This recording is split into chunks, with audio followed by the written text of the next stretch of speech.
કરુણામૂર્તિ બુદ્ધ વિહાર મોટા અંકેવાડિયા યુટ્યુબ ચેનલમાં હું ચંદ્રપાલ બૌદ્ધ આપ સૌનું મૈત્રીપૂર્ણ હૃદય સ્વાગત કરું છું, અભિવાદન કરું છું. મહામાનવ બોધિસત્વ સિમ્બોલ ઓફ નોલેજ ડૉક્ટર બાબા સાહેબે બૌદ્ધ ધર્મ એટલા માટે સ્વીકાર્યો, એમણે જગતના તમામ ધર્મના ધર્મદાતાઓએ કહેલી વાત અને એ ધર્મમાં લખાયેલા તમામ પુસ્તકો અને એ ધર્મના તમામ ધર્મના લખાયેલા ધર્મગ્રંથોમાં માનવ જગત માટે, માનવ કલ્યાણ માટે ઉત્તમ વાત જો કોઈ ધર્મની લાગી હોય તો એ મહાકાણિક તથાગત ગૌતમ બુદ્ધે કહેલી વાત એમણે લાગી.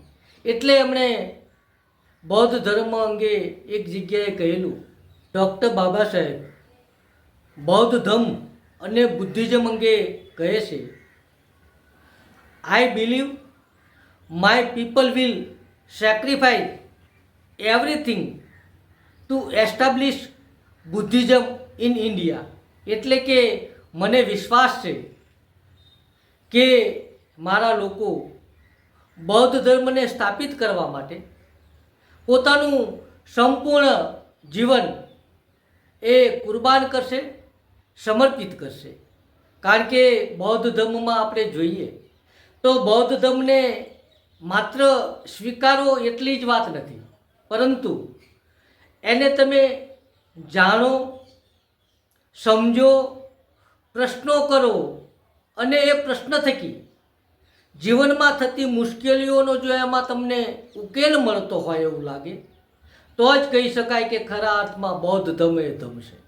કારણ કે બૌદ્ધ ધર્મને ચકાસવા માટે મુખ્ય જે 4 પહેલું છે, 4 આયામો છે, એના 4 માપદંડો છે, જેમાં તથાગત ગૌતમ બુદ્ધ કહે છે કે ધર્મને ચકાસવા માટે, એને તપાસવા માટે, એ ધર્મ માનવ હિત માટે છે કે નહીં, માનવ કલ્યાણ માટે છે કે નહીં, એને તપાસવા માટે 4 મુખ્ય આયામો છે. એમાં પહેલું કે જે વિચાર, જે ધર્મનો વિચાર લોકોને સ્વતંત્રતા, સમાનતા અને બંધુતા આપતો હોય, એટલે કે સ્વતંત્રતા, સમાનતા અને બંધુતાને જે વિચાર પ્રાધાન્ય આપતો હોય તો કહી શકાય કે ધર્મનો વિચાર. એ પછી એમણે બીજું આયામ કહે છે કે એ વિચાર, જે ધર્મનો વિચાર છે, એ ક્યારેય ઈશ્વર અને આત્માને સમર્થન કરતો હોવો જોઈએ નહીં. કારણ કે ઈશ્વરવાદ અને આત્માવાદને જે વિચાર માનતો હોય એને ધર્મનો વિચાર કહી શકાય નહીં. પછી એમણે ત્રીજું આયામ કહ્યું છે કે જે વિચાર તર્કસંગતતા અને વૈજ્ઞાનિક અભિગમને પ્રાધાન્ય આપતો હોય તો કહી શકાય કે એને ધર્મનો વિચાર કહેવાય. અને એ પછી એમણે ચોથું જે આયામ કહ્યું છે, ચોથો જે માપદંડ કહ્યો છે અને એ વર્તમાન સમયમાં ખરેખર તમામ લોકોને લાગુ પડે છે, તો એમાં કહે છે કે ધર્મનો વિચાર એ ક્યારેય ગરીબીને પ્રાધાન્ય આપતો હોવો જોઈએ નહીં.